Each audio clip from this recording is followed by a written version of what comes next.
యేసుని ప్రేమ ఛానల్కి స్వాగతం. దయచేసి ఈ ఛానల్ని లైక్ చేయండి, షేర్ చేయండి, సబ్స్క్రైబ్ చేయండి. ప్రియ శ్రోతలు, ఈరోజు మనం 119వ దావీదు కీర్తన ధ్యానిస్తున్నాము. గత పాఠం తరువాయి ఈ కీర్తనలో 22 చరణాలున్నాయి. హీబ్రూ భాషలో 22 అక్షరాలున్నాయి. ప్రతి చరణం హీబ్రూ భాషాక్షర క్రమంలో రచించబడింది. ఆలెఫ్ మొదటి అక్షరం, తౌ చివరి అక్షరం. మొదటి చరణం ధర్మశాస్త్రం, శాసనం, ఆయన మార్గం, కట్టడలు, ఇవన్నీ దేవుని వాక్యానికి పర్యాయ పదాలు. ఆయన వాక్యాన్ని అనుసరించి నడుచుకోవాలి. మన ప్రవర్తనను సరిదిద్దేది దేవుని వాక్యమే. నీతిగల న్యాయ విధులు యథార్థ హృదయంతో దేవుని వాక్య ప్రమాణానికి అనుగుణంగా మనం నడుచుకోవడానికి ఉద్దేశించబడినవి. రెండో చరణం బేత్. యువతీ యువకులు దేవుని వాక్యమును బట్టి తమ ప్రవర్తనను శుద్ధి చేసుకుంటారు. నీ హృదయం నిండా వాక్యముంటే నీవు పాపం చెయ్యవు. వాక్యం నీలో ఉంటే నీకు సర్వ సంపదలు దొరికినట్లే. వాక్యాన్ని మరిచిపోకుండా కంఠస్థం చేసుకుంటూ ఉండాలి. మూడో చరణం గీమెల్. నేను నీ ధర్మశాస్త్రమందు ఆశ్చర్యకరమైన సంగతులను చూచేట్లు నా కన్నులు తెరువు. ఇది గేయకారుని ప్రార్థన. నేను ఈ భూమి మీద ప్రవాసిని, పరదేశిని. నీ వాక్యపు ఆలోచనలు నాకు ఆశాభావాన్ని కలిగిస్తాయి. నాలుగో చరణం దాలెత్. నా ప్రాణం మంటిని హత్తుకుంటున్నది. నీ వాక్యంతో నన్ను బ్రతికించు. మట్టిలో కూరుకుపోయిన వారిని వాక్యం ఉద్ధరిస్తుంది. వాక్యం మన విశ్వాసాన్ని స్థిరపరుస్తుంది. వాక్యోపదేశం నాకు సత్య మార్గం. హృదయం వాక్యం వల్ల విశాలమవుతుంది. ఐదో చరణం హే. నీ కట్టడలను అనుసరించడం నాకు నేర్పు. అప్పుడు కడమట్టుకు వాటిని గైకొంటాను. యేసువైపు చూస్తూ పందెమును కడముట్టే వరకు పరిగెత్తేవారు వాక్య ప్రమాణమును అనుసరిస్తారు.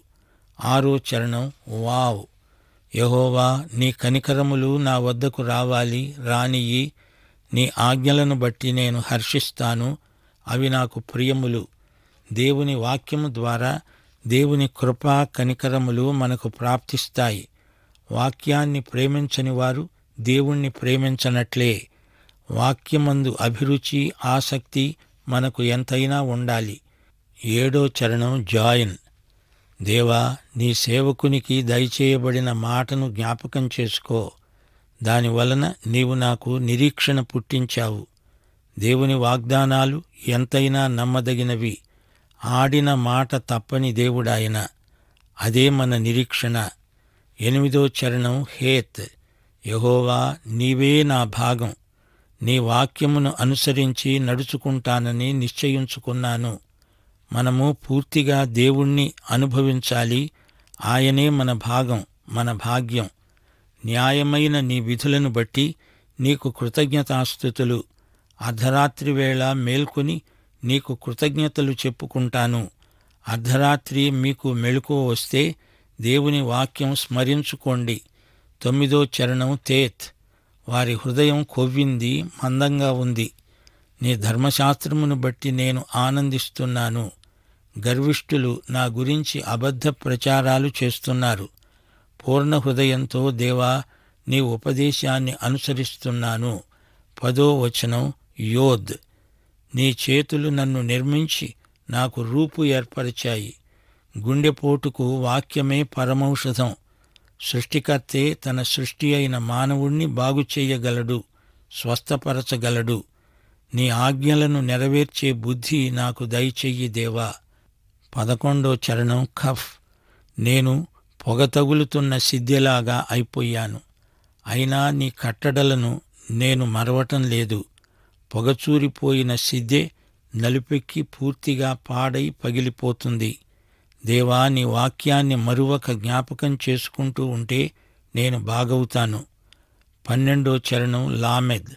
యెహోవా, నీ వాక్యము ఆకాశమందు నిత్యము నిలకడగా ఉన్నది. వాక్యము యొక్క అసలు ప్రతి పరలోకంలో ఉంది.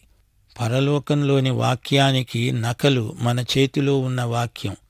భూమి ఆకాశము లయమై గతించిపోయినా వాక్యం శాశ్వతంగా నిలిచి ఉంటుంది. 13వ చరణం మేం. నీ ధర్మశాస్త్రము నాకెంతో ప్రియముగా ఉన్నది, దినమెల్లా దానిని ధ్యానిస్తూ ఉంటాను. ధ్యానిస్తున్న కొద్దీ అది మరీ మరీ ప్రియమవుతుంది. నీ శాసనాలను ధ్యానిస్తాను దేవా. నా బోధకులందరికంటే నాకు విశేష జ్ఞానము కలదు. అవును, సాధారణ వ్యక్తులకు కూడా వాక్యము ద్వారా అసాధారణ జ్ఞానం ప్రాప్తిస్తుంది. 14వ చరణం నూన్. నీ వాక్యము నా పాదములకు దీపము, నా త్రోవకు వెలుగు అయి ఉన్నది. అనగా వాక్యాన్ని వ్యక్తిగతంగా ప్రయోగాత్మకంగా అభ్యాసం చెయ్యాలి. చీకటి లోకంలో వాక్య దీపం, వాక్య కాంతి మనకు కావాలి. 15వ చరణం సామెహ్. ద్విమనస్కులను నేను ద్వేషిస్తున్నాను. నీ ధర్మశాస్త్రము నాకు ప్రీతికరము. ఈ లోకంలో ఎన్నెన్నో పుస్తకాలున్నాయి, అయితే వాటన్నిటిలో దేవుని వాక్యం గ్రంథరాజం. బైబిలు నిండా ఆధ్యాత్మిక విలువలున్నాయి. ఇది ఆధ్యాత్మిక మహాగ్రంథం. 16వ చరణం అయిన్. దేవా, జనులు నీ ధర్మశాస్త్రాన్ని నిరర్ధకం చేశారు. యెహోవా తన క్రియ జరిగించటానికి ఇదే సమయం. మన ప్రార్థన ఇదే. దేవా, జనులు నీ వాక్యాన్ని నిర్లక్ష్యం చేయకుండా నీ క్రియ జరిగించు. ఇదే అనుకూల సమయం. 17వ చరణం పే. దేవా, నీ శాసనములు ఆశ్చర్యకరమైనవి, వాటిని నేను గైకొంటాను. అవును, దేవుడు ఆశ్చర్యకరుడు. ఆయన శాసనాలు, ఆజ్ఞలు ఆశ్చర్యకరమైనవి. వాటిని పాటించే వారికి ఫలితాలు ఆశ్చర్యం గొలుపుతాయి. 18వ చరణం సాదే. యెహోవా, నీవు నీతిమంతుడవు, నీ న్యాయ విధులు యథార్థములు. మనకెన్ని కష్టాలు కడగండ్లు ప్రాప్తించినా ఆయన న్యాయశీలాన్ని నమ్మి మనం నిశ్చింతగా ఉండిపోగలం. ఆయన నీతిమంతుడు, ఆయన మన పట్ల న్యాయమే జరిగిస్తాడు. 19వ చరణం ఖోఫ్. యెహోవా, హృదయపూర్వకంగా నీకు మొర్రపెడుతున్నాను. నీ కట్టడలను గైకొనేటట్లు నాకు ఉత్తరమివ్వు. నీ శాసనముల చొప్పున నేను నడుచుకునేటట్లు నన్ను రక్షించు. శ్రోతలు గమనించండి, దేవుడు నిన్ను నన్ను రక్షించగానే ఆయన వాక్యమే మన నడతకు ఆధారమవుతుంది. రక్షించబడిన వారి ఆహారం దేవుని వాక్యమే. 20వ చరణం రేష్. నేను నీ ధర్మశాస్త్రమును మరచేవాడను కాను. నా శ్రమను విచారించి నన్ను విడిపించు. నా పక్షాన వ్యాజ్యమాడి నన్ను విమోచించు. నీవిచ్చిన మాట చొప్పున నన్ను బ్రతికించు. బ్రతికించు అంటే ఉజ్జీవపరుచు అని అర్థం. ఇది వాక్య ఉజ్జీవం. ఈ రోజున వాక్య ఉజ్జీవం మన సంఘాలకు ఎంతైనా అవసరం. 21వ చరణం షీన్. అధికారులు నిర్నిమిత్తముగా నన్ను తరుముతారు, అయినా వాక్య భయము నా హృదయమందు నిలిచి ఉన్నది. లోకములో గొప్ప అధికారులకిచ్చే గౌరవాన్ని మించి నేను దేవుని వాక్యాన్ని గౌరవిస్తాను. 22వ చరణం తౌ. ఇదే హీబ్రూ భాషలో చివరి అక్షరం. ఈ కీర్తనలో ఇది చివరి వచనం. 176వ వచనం. తప్పిపోయిన గొర్రెవలే నేను త్రోవ విడిచి తిరిగాను. నీ సేవకుణ్ణి వెదకి పట్టుకో. ఎందుకనగా నేను నీ ఆజ్ఞలను మరిచేవాడను కాను. ప్రియ శ్రోతలు, కాపరి మీకోసమే చూస్తున్నాడు, చింతిస్తున్నాడు. మన హృదయంలో దేవుని వాక్యముండాలి. ఆయన వద్దకు రావాలి. ఆయననే వెంబడించాలి. కాపరి దేవుడు నిన్ను భుజం మీద ఎక్కించుకొని మోస్తాడు. 119వ కీర్తన గొప్ప కీర్తన. ఈ కీర్తన దేవుని వాక్యాన్ని ఎంతో ఘనపరుస్తుంది.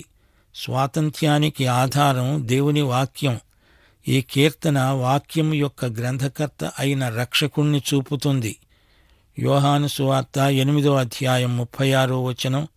కుమారుడు మిమ్ములను స్వతంత్రులనుగా చేసిన ఎడల మీరు నిజముగా స్వతంత్రులే. సోదరీ సోదరులారా, 119వ కీర్తనలోని ముఖ్యాంశాలు మరోసారి మననం చేసుకుందాము. దైవభక్తిలో ఎదగటమంటే వాక్యానుసారముగా లేఖనానుసారంగా జీవించడమే. ఇదే పరిశుద్ధ జీవిత రహస్యం. 9వ వచనం, యువతీ యువకులు దేనిచేత తమ నడతను శుద్ధిపరచుకుంటారు? నీ వాక్యమును బట్టి దానిని జాగ్రత్తగా చూసుకోవడం చేతనే గదా. 56వ వచనం, నీ ఉపదేశముననుసరించి నడుచుకుంటున్నాను, ఇదే నాకు వరముగా దయచేయబడింది. అనగా దేవుని వాక్యానికి విధేయత చూపాలి. ఉపదేశము చొప్పున నడుచుకునేవారు పరిశుద్ధులు. 105వ వచనం, నీ వాక్యము నా పాదాలకు దీపం, నా త్రోవకు వెలుగు అయి ఉన్నది. 130వ వచనం, నీ వాక్యములు వెల్లడి అవటంతోనే వెలుగు కలుగుతుంది. అది తెలివిలేని వారికి తెలివి కలిగిస్తుంది. దేవుని నిత్యవాక్యము నుండి వెలుగు ఉత్పత్తి అవుతుంది. మానవుని జ్ఞానము మితులకు లోనైనది. 136వ వచనం, జనులు నీ ధర్మశాస్త్రమును అనుసరించనందుకు నా కన్నీరు ఏరులై పారుతున్నది. 36వ వచనం, లోకము తట్టు కాక నీ శాసనముల తట్టు నా హృదయమును తిప్పు. దేవుని వాక్యం వ్యక్తిగత లాభం కోసమే కాదు, వాక్యం ప్రకారం చేశాము అనే తృప్తి కోసం, దేవుని మహిమ కోసం మన దృష్టిని ఆకర్షిస్తుంది. దేవుని వాక్యం మన విధేయతను కోరుతుంది. 23వ వచనం, అధికారులు నాకు విరోధముగా సభ తీర్చి మాట్లాడుకుంటారు, నీ సేవకుడు నీ కట్టడలను ధ్యానిస్తూ ఉంటాడు. అనగా దేవుడు తన వాక్యపు వెలుగులో మన హృదయాన్ని, అంతరంగాన్ని పరిశోధిస్తాడు. హృదయంలో ఉన్నదంతా దేవుని వాక్యం బట్టబయలు చేస్తుంది. అధికారులు గాని పరిపాలకులు గాని ఏమనుకున్నా నాకేమీ పట్టదు. 24వ వచనం, నీ శాసనములు నాకు సంతోషకరములు, అవి నాకు ఆలోచనకర్తలు. అవును, వాక్యపు ఆలోచనలు మనల్ని నడిపిస్తాయి. వాక్యాన్ని మనం పరిశోధించటం కాదు, వాక్యమే మనల్ని పరిశోధిస్తుంది అనేది అక్షర సత్యం. 11వ వచనం, నీ ఎదట నేను పాపము చేయకుండా ఉండేటట్లు నా హృదయములో నీ వాక్యమును ఉంచుకొని ఉన్నాను. అంటే మనం దేవుని వాక్యాన్ని కంఠతా చేస్తూ ఉండాలి. ఇది హృదయానికి మంచి క్రమశిక్షణ. వాక్యం హృదయశుద్ధి సాధనం. 128వ వచనం, నీ ఉపదేశములన్నీ యథార్థములని నేను వాటిని మన్నిస్తున్నాను. అబద్ధ మార్గములన్నీ నాకు అసహ్యం. దేవుని వాక్యం దేవుని ఉపదేశం. వాక్యమే సత్యం, యథార్థం. దానికి భిన్నమైనది అబద్ధం. వాక్య జ్ఞానులు పాపాన్ని అసహ్యించుకుంటారు. 27వ వచనం, నీ ఉపదేశ మార్గమును నాకు బోధపరచు, నీ ఆశ్చర్య కార్యములను నేను ధ్యానిస్తాను.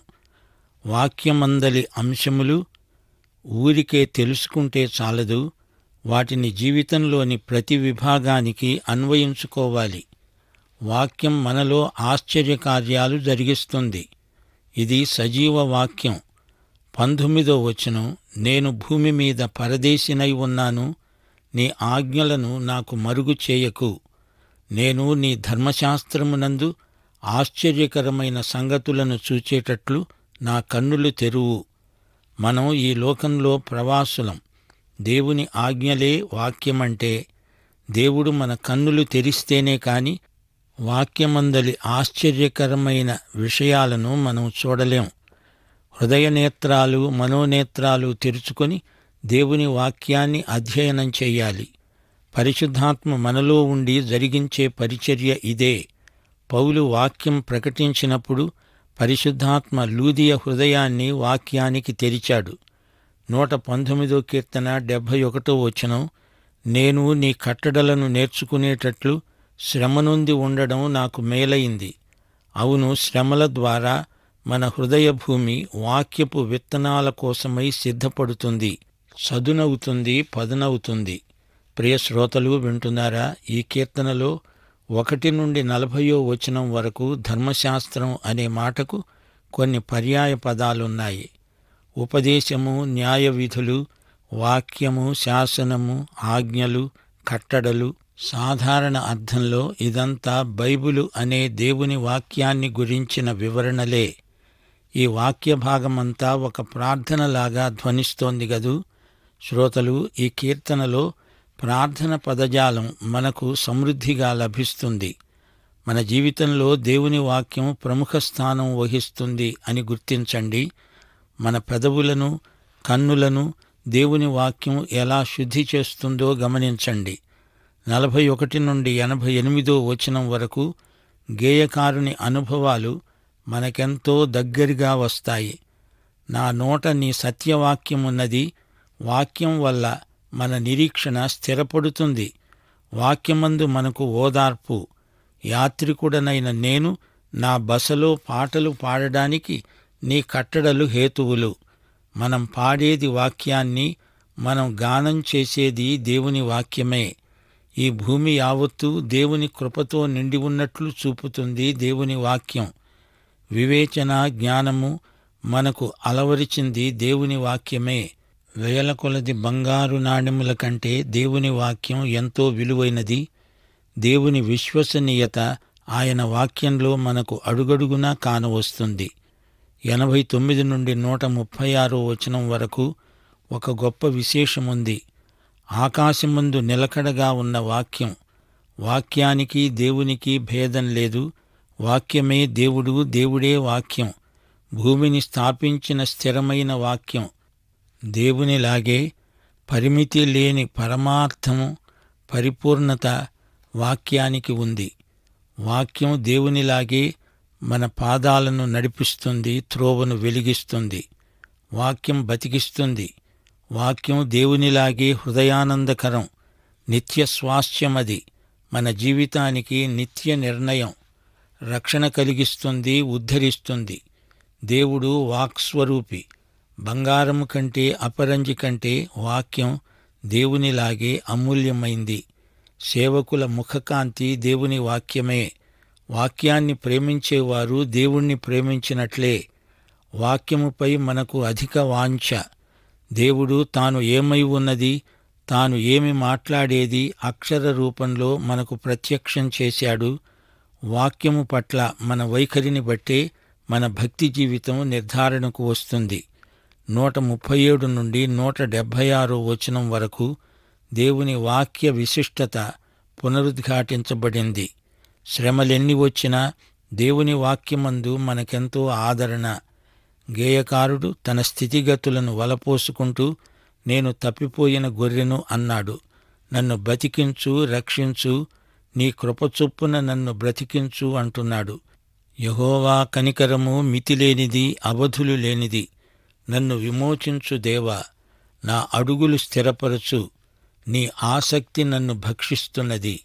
యేసు ప్రభువు దేవాలయం శుద్ధి చేసిన సందర్భంలో ఈ వచనాన్ని ఉటంకించాడు. నా తండ్రి ఇంటిని గురించిన ఆసక్తి నన్ను భక్షిస్తున్నది. నా తండ్రి ఇంటిని దొంగల గుహగా, వ్యాపారపు టిల్లుగా చేయకండి. ప్రియశ్రోతలు, 119 కీర్తనలోని ప్రార్థన మాటలను ప్రత్యేకంగా ఎత్తి రాసుకోండి. వాటిని మీ వ్యక్తిగత ప్రార్థనల్లో ఉపయోగించండి. శ్రోతలు, ఈ కీర్తన దేవుని వాక్యాన్ని ఎంతో పైకి ఎత్తి ఘనపరిచింది.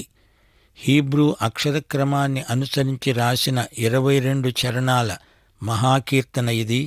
22 ముత్యాల హారమిది.